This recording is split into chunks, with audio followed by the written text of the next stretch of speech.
Welcome to the Commercial Real Estate Investing from A to Z podcast, named one of the best commercial real estate podcasts by Business Insider. I'm your host, Steph Boldrini. We review all aspects of commercial real estate investing and bring the top people in the industry to share their best tips and lessons learned. And in today's episode, we are covering a phenomenal topic made in the USA on how you can buy a property with very little down payment, and that is SBA loans. We're going to cover what are they, what makes a property qualify for an SBA loan, and also what kind of real estate you can buy with an SBA loan. That is very, very important.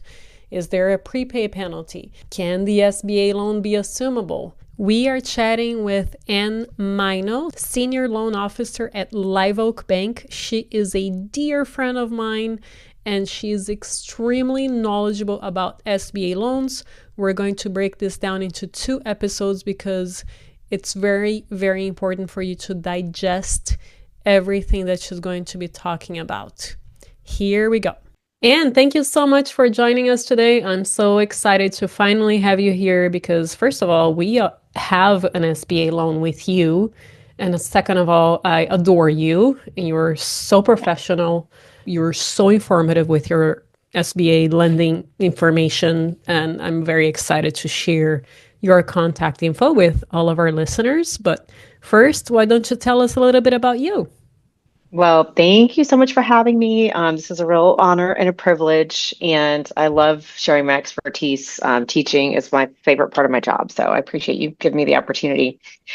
So I am a senior loan officer at LiveOak Bank on our self-storage team, and my whole team, there's 5 lenders, underwriters, closers, and a credit team, and all we do is eat, sleep, and breathe self-storage loans.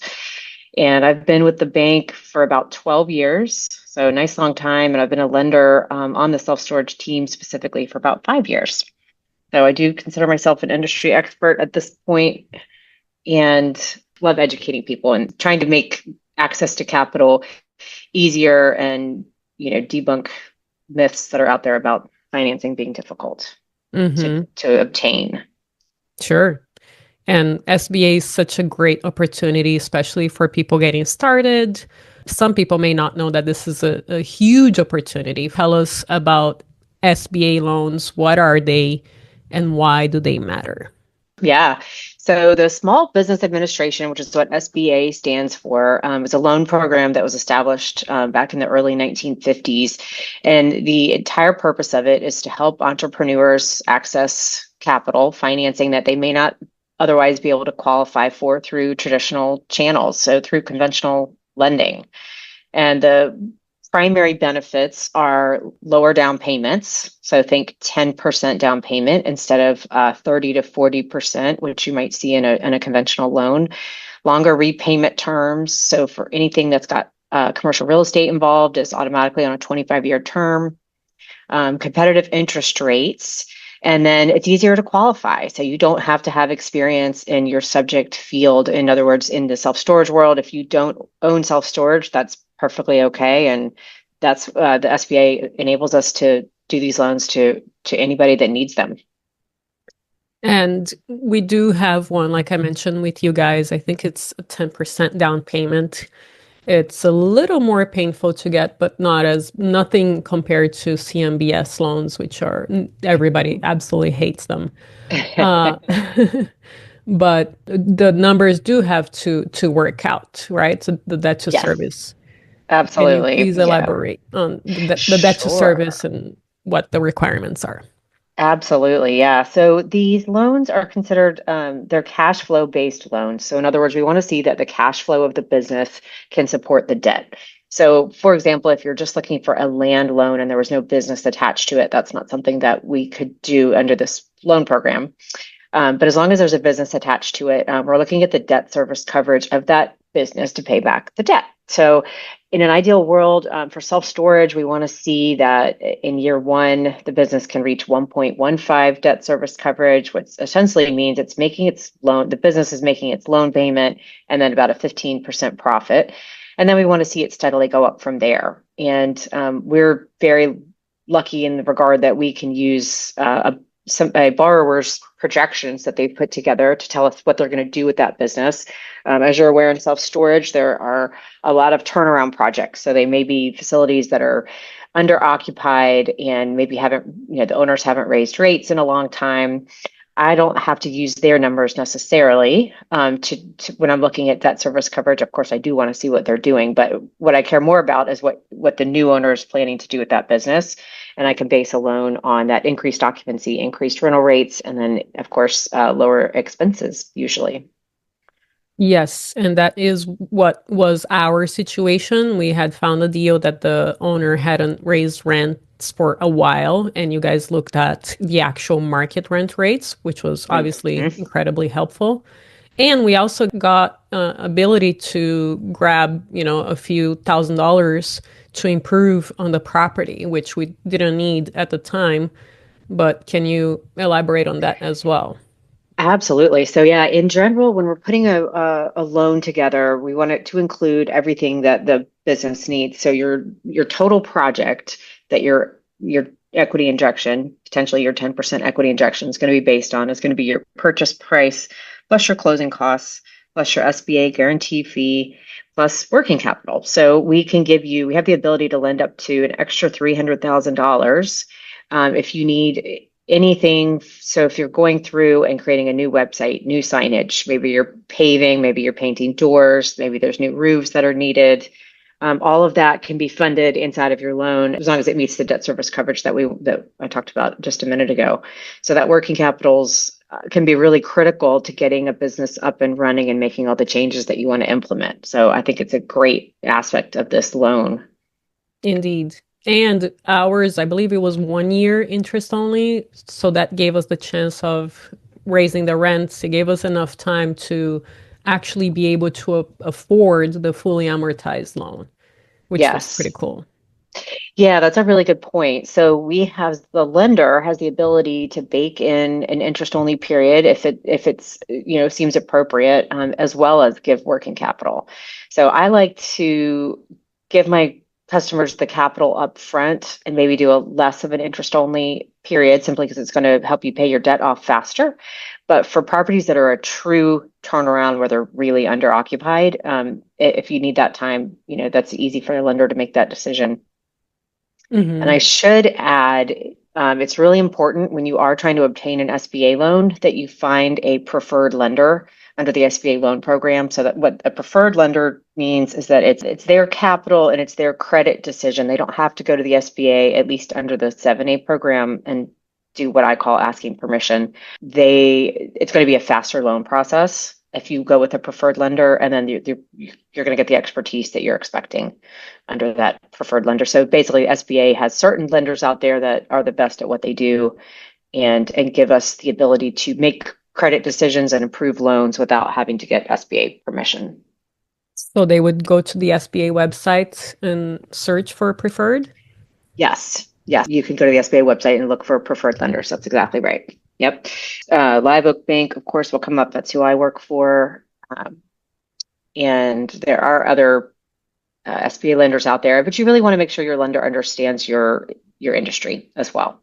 Sure. That would be one of the first questions I would ask the lender is if you're looking for self-storage loan, how many self-storage loans have you done? Yeah, absolutely. That's important. So SBA can do loans for any asset class in real estate?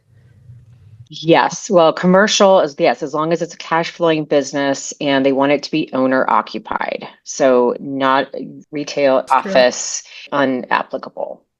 Needs to be owner occupied. So think if you're a veterinarian, let's say you buy a strip center, as long as 51% of that strip center is going to be used by your veterinary practice, it's okay that it's a strip center and it owns some other real estate, but 51% has to be, I'm using air quotes, owner occupied, which would be the veterinarian that's in at least 51% of that space. So I same thing see. with storage. Let's say you had a storage facility and there was a retail component on the property. That's totally fine, still SBA eligible as long as the storage makes up more than 51% of the total square footage. Okay, that's pretty cool. So then office, same thing. I would have to Mhm. occupy my own office minimum 50%, 50 or 51, sorry. 51. Yes. 51% of my Mhm. office building. Exactly. And Yes. multifamily, because I'm is similar to storage, we are the operators, that would automatically qualify, right? So multifamily does not. So SBA doesn't touch anything with residential real estate at all, even Got it. though, multifamily is considered commercial. Nope. So it's no, nothing residential. Okay. Good question. Well, I had no idea. I was thinking actually it's a stupid question on my end, so thank you for saying it was a No. good question. Let's talk about prepay and the rates. Are they variable? Do we have a choice? So you do have a choice. So the rate is determined by the lender, and it's typically going to be dependent on the strength of the guarantors, the strength of the deal itself, and then the size of the loan. So those are kind of the three parameters. So I get calls all the time, and people will maybe throw an offering memorandum at me and say, "Hey, what would my rate be on this deal?" So what I can give you in concrete matters is loan terms. And then rate is, again, going to be determined by the lender based on those factors. In general, we base our SBA rates off of the Wall Street Journal Prime Index. So if you, just to give you an idea, Wall Street Journal Prime today is at 7.5. So your rate's going to be 7.5 plus whatever spread the lender puts on top of that. So it could be 25 basis points, it could be 1 point. And again, it gets determined during the underwriting process or the early stages when you start working with your lender. So loan term wise, it's standard across SBA loans. So there's two types of SBA loans. The first is a 7A and the second is a 504. So on the 7A side, it's a 25-year fully amortizing loan, no balloon payment. So that's one of the big differentiators in this SBA loan program versus conventional. Most conventional loans are going to have a 5-year balloon, so you're going to be forced to refinance or do something different with your debt at that 5-year mark. So these are fully amortizing, no balloon payments, no calls or covenants. So in other words, if you don't meet certain debt service coverage requirements in the first couple of years, the bank can't come in and take your property, which is also really important. Again, 10% down. As far as prepayment penalty, it is set by the SBA, and it's a 3-year downward adjusting penalty. So you would pay in year one, you'd pay 5% of your principal in a penalty. Then it goes down to 3% in year two, and then 1% in year three. So we don't often see our customers refinancing or selling in those first 2 years. It doesn't happen a lot, but I do have customers that sell their property in year three. They pay that 1% of principal, and they're doing so because they're selling for such a good price that it's worth it to them to do that. The 7A maxes out at around 5 million. So if you have a project over 5 million, that's kind of where we transition over into the 504 product, which is little bit different, still 25-year fully amortizing note, but the 504 again can support projects up to 14 million. So that's kind of a much larger deal size. And under that product, 35% of the loan is the SBA portion, and that portion is on a fixed rate for 25 years.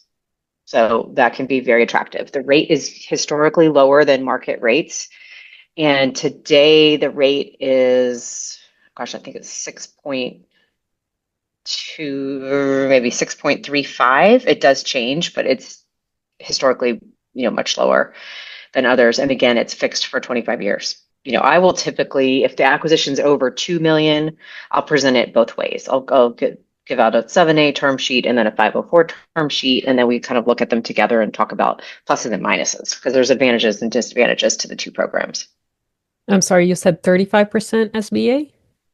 Yes. So on the 504 side, the way it works is 50% is a traditional bank loan.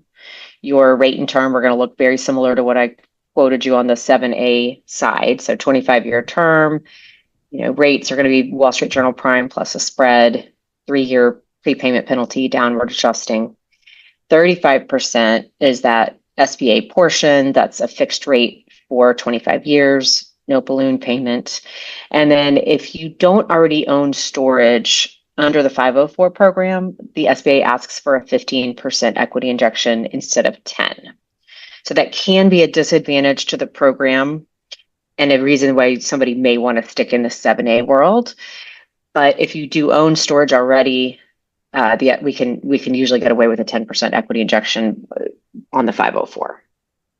So which one would be the first loan? Primary? Is it your bank? The traditional, the 50% is? Yes.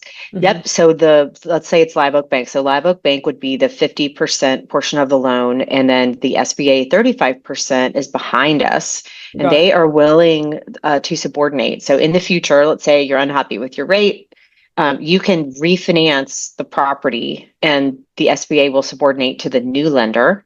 Wow. So that's a really, really good feature. And then it's also assumable. So let's say the property gets sold, they want to hold on to that 35% that's fixed at 6.25, let's say. It's totally assumable by the new borrower as long as they qualify for it. So they're going to cash out our piece, pay us off, and the SBA the buyer can hold on to the SBA piece, which is very attractive. That is incredible. And I also wanted to highlight that conventional loans are typically 20-year loans, and these are 25. So your amortization is longer and your payment smaller, depending on the interest rate, of course. Absolutely. Yes, good distinction. You can reach out to Anne at n.mino@liveoak.bank. That's ANNE.MINO@liveoak.bank. Her contact is also under show notes. And in the next episode, we are going to chat about SBA loans for construction. What are the terms? Can we refinance from a conventional loan into an SBA loan? And also, can we get 100% financing with an SBA loan? We have a lot of opportunities coming up in the double digits IRR. If you would like to schedule a call with us to understand what our criteria are for our investments, we would love to understand what is important to you in an investment. Make sure to reach out to us at montecarlorei.com or send us an email at admin@montecarlorei.com. And I will see you next time.